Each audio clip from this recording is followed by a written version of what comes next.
हे बघू शकता की धांडेच्या शेतापासून पोल लावलेला आहे। धांडेच्या शेतापासून तो ऊर्जाग्रामकडे आणि धांडेच्या शेतापासून ताराडीकडे ही लाईन जाते। तर हा डिस्ट्रीब्युशन बॉक्स आहे टाइमर।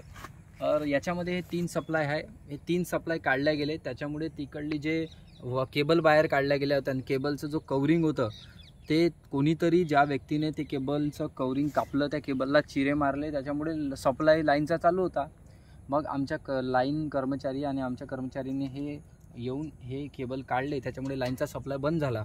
जर समजा हा वेळेवर सप्लाय बंद केला गेला नसता तर तो केबल बाहेर जो होता त्याच्यावर कुणाचा जीवित माणसाचा, जनावराचा कुणाचाही पाय पडून जीव गेला असता।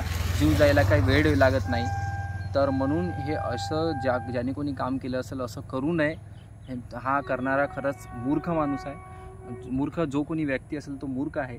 आणि म्हणून हा वेळेवर सप्लाय बंद करण्यात आला, चांगली गोष्ट आहे। त्याच्यामुळे जीवितहानी टळली।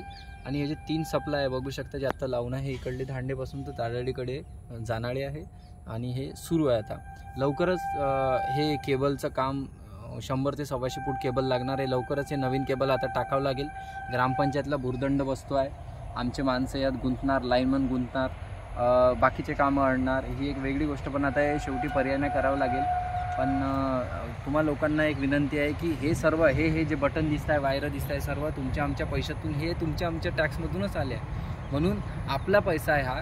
तर ज्याने कोणी केलं असेल त्याला नम्र विनंती आहे की असे उचापतीचे धंदे करू नये, ज्याच्यामुळे तुम्हाला आम्हाला त्रास होईल। इथे येणारे जाणारे आपलेच लोक असतात, आपले पोरबाळ ग्राउंडवर जातात आणि जनावरं असतात, तर अंधार असतो, जनावराने कदाचित कुणावर हल्ला वगैरे होऊ शकतो। त्याच्यामुळे लाईट इथं असणं अत्यंत गरजेचं आहे।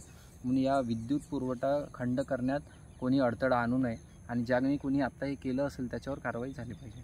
धन्यवाद।